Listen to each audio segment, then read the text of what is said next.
guys. Season 4 draft. This is Knight Meyers with Josh Levin and Duncan Lloyd. Thank you, Knight Meyers. Very well done, very well done. It's great to see you guys. You guys were an integral part of putting this together, and there's no people in the room who are more knowledgeable about the draft than yourselves. Would that be an accurate statement? Mostly Duncan, but yeah, I know a few things. Yeah. Well, there were a lot of trades before this evening, and tell me a little bit about those. So some of the big trades are Aaron Mapes trading his first-round pick with Lonnie Brands to give Lonnie a top 3 pick, which is almost assuredly going to give him Sean Hall, at least what my reports tell me. Some people think it's going to be Noonan, but I think Sean Hall is going to be the pick, giving Lonnie an integral force to any team. Interesting. Do you think Noonan can carry a team this year? I think Noonan would be a better choice than Hall. I'm going to put this on camera right away. I think Sean Hall is a great player. I think the top 5 is going to be too early for him, and I also think this is going to motivate him to have a great season. Wonderful. And Duncan, what can who are your sleepers this year? Well, I have a number of sleepers. Thank you very much for asking that question, Peter. I think as I sat here with Josh Levin just moments before you came over here, there are a couple of names that come right off the top of the list. One was a guy who came just twice in tryouts. His name is Dom Nixon. And just as we prognosticated before the season started, this guy, Mike Morak, Philadelphia hoop guru extraordinaire, was going to legend was going to bring some of his buddies here to season 4. Dom Nixon is one of those guys. I look for him to be a Dom Alonzo Wooding-esque player here in season 4. Long, fast, lanky, left-handed. I look for him to get about 25 a game and slotted somewhere between about pick 12 and 24. I saw some of Morak's crew. It really raised the bar in the talent level of the league. Would you agree? Well, it definitely raised the bar of the league in that sense. But frankly, with the live draft and a lot of the events we have with the PMBL, we're actually about raising the bar of another standard. And in this case, it's Craft and Claw down here at 2nd and Chestnut. Come one, come all. And just going back to the pre-draft trades, who do you think made the worst deal in the pre-draft trades? Well, I think 2 deals stand out. For the most part, trading picks before the draft starts, you're going to trade like picks for like picks.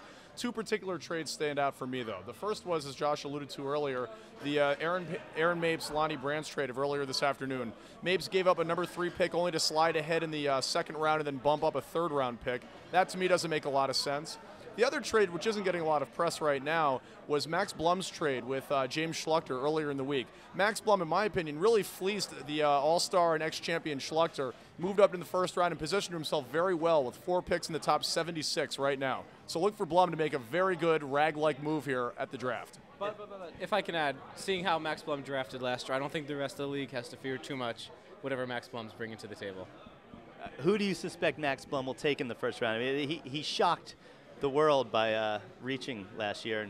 There's only 2 words that will describe who Max Blum takes, and that's Andrew Gaddis. He traded back for the opportunity to get Andrew Gaddis. If I still held the 18th pick, I would absolutely be taking Andrew Gaddis just to stick it to Max Blum, but there's no doubt in my mind that his eyes, heart, and lower body parts all crave Andrew Gaddis. It is adorable what they have going, that chemistry that he gives off. Adorable and necessary to get a restraining order at the same time.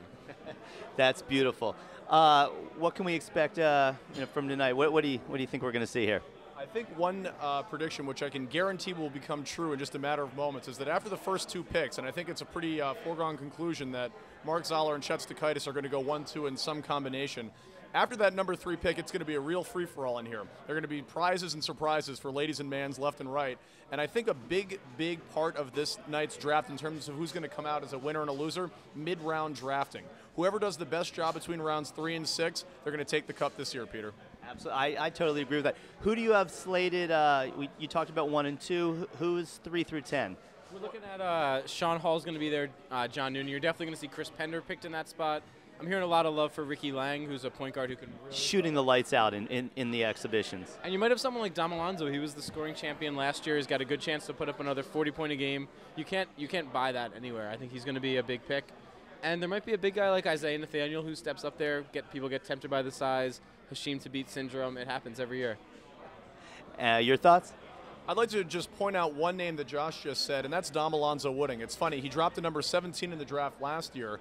And this past year in Season 3, he led the league in scoring at a 37-a-game clip. And he also managed to shoot 52% from the field and grab 6 boards and had 4 steals a game. The idea that that would somehow slip beyond number 10, inconceivable. I look for him to slide somewhere in the 5 to 8 range, and he's going right to the bar as soon as he gets picked.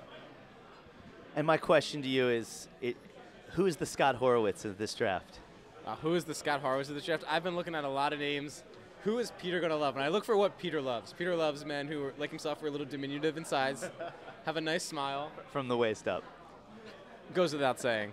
And carries around an attractive woman with him, as Scott and you both are known to do. So I think we're going to have to look at the draft tonight. We'll try to find some short Jewish men with attractive women, let them get picked, let me move into their woman, and I think the night will go from there. That sounds great. And you guys, again, just wonderful work, and really appreciate everything. It's really have done, I mean, this, what we're about to do is in large part, credit to you guys. So thank you very much. And 1 second, young man. Well, that's step. How's the show going? The Beta Male Productions Awesome Alliteration. Well, that's exactly what I want to say. Duncan has done a great job taking over. I focused on my passion project, Awesome Alliteration, the magical musical, which is in its last weekend run right now. The critics have loved it. I think people have laughed a few times. I know Duncan here saw it. I know your fiancé is heavily involved as our costume designer. And it's going to be a fun last weekend if you haven't gone yet. We have shows Friday night, Saturday and Sunday afternoon. And once that cast party finishes up at Sunday night around midnight, I will wake up on Monday fully committed to nothing but the PMBL and I guess my 120 students. That's beautiful. That's kids first. They're all my children. No child left behind. No child left behind. Hopefully not. All right. Well, thank you guys very much, and have a great evening. Peter, thank you so much. Thank you, Peter, for having me.